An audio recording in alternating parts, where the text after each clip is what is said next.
ప్రతి వంటవాడు పరిపాలించగలడు. ప్రాచీన గ్రీకు ప్రజాస్వామ్య స్ఫూర్తిని ట్రినిడాడ్ రచయిత, మార్క్సిస్ట్ చింతకుడు సిఎల్ఆర్ జేమ్స్ అలా స్ఫూర్తిదాయకంగా సంక్షేపించాడు.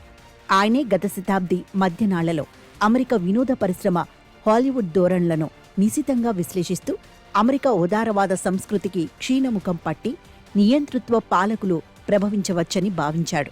జేమ్స్ భయాలు 21వ శతాబ్దిలో ముఖ్యంగా డొనాల్డ్ ట్రంప్ రాజకీయ రంగంలోకి వచ్చిన తర్వాత నిజమవుతున్న సూచనలు స్పష్టంగా కనిపిస్తున్నాయి.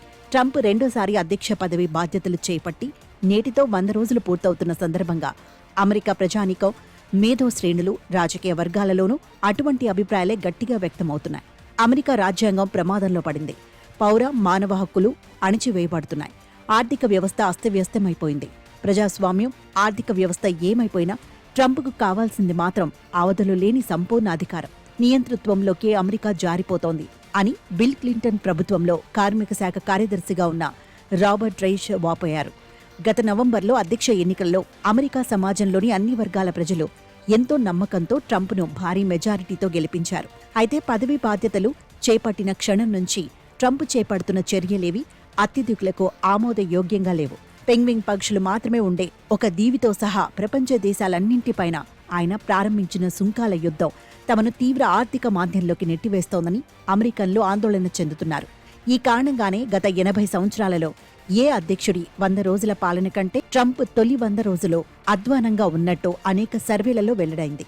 ట్రంప్ అమెరికా ఫస్ట్ విధానంతో చిరకాలంగా నమ్మకమైన మిత్రులుగా ఉన్న యూరోపియన్ దేశాలు అమెరికాపై చిరచిరలాడుతున్నాయి.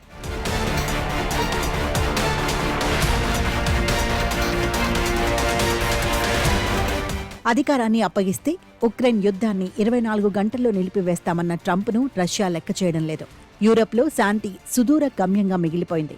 పశ్చిమాసియాలో అమెరికా ప్రయోజనాలకే కాదు, తన సొంత కుటుంబ లబ్ధి కోసం కూడా మానవతను హతమారుస్తున్న ఇజ్రాయెల్ను ట్రంప్ వెనకేసుకొస్తున్నాడు. భౌగోళిక సామ్రాజ్యవాదానికి మళ్లీ ఊపిరిపోయడానికి సిద్ధమైన ట్రంప్కు కెనడా ఓటర్లు తమ పార్లమెంటరీ ఎన్నికలలో చెంపపెట్టులాంటి తీర్పునిచ్చారు. కెనడా 51వ రాష్ట్రంగా అమెరికాలో చేరాలని సతాయిస్తున్న ట్రంప్కు 100 రోజుల పాలన పూర్తి చేసుకున్న సందర్భంగా కెనడియన్లో మంచి గుణపాఠమే చెప్పారు.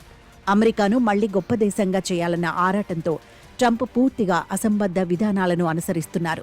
ఏ రంగమో ఆరోగ్యకరంగా అభివృద్ధి చెందేందుకు అవి తోడ్పడేవి కావు. విద్యావేత్తలు, విద్యార్థులు, పాత్రికేయులు, మేధావులు, వృత్తి నిపుణులు అందరూ ట్రంప్ ప్రభుత్వం పట్ల అసంతృప్తితో రగిలిపోతున్నారు. చివరకు ట్రంప్ నియమించిన న్యాయమూర్తులు సైతం ఆయన నిర్ణయాలను వ్యతిరేకిస్తూ తీర్పులు వెలువరిస్తున్నారు.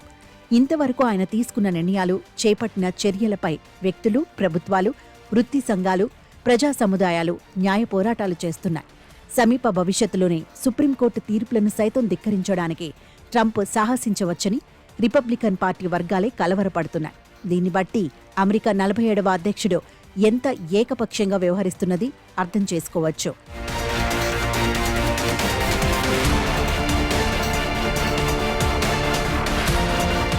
మాజీ అధ్యక్షుడు జో బైడెన్ గత జనవరిలో వైట్ హౌస్ నుంచి నిష్క్రమిస్తూ అమెరికా పాలన వ్యవస్థ పూర్తిగా బిలియనీర్ల చేతుల్లోకి పోతోందని హెచ్చరించారు.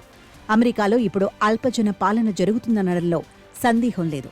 ట్రంప్కు సన్నిహితులుగా ఉండి వివిధ ప్రభుత్వ విభాగాలకు ఆధ్వర్యం వహిస్తున్న ధనవంతులు అమెరికా ప్రయోజనాల కంటే సొంత లాభానికి ప్రాధాన్యమిస్తూ ప్రభుత్వ విధానాలను ప్రభావితం చేస్తున్నారు.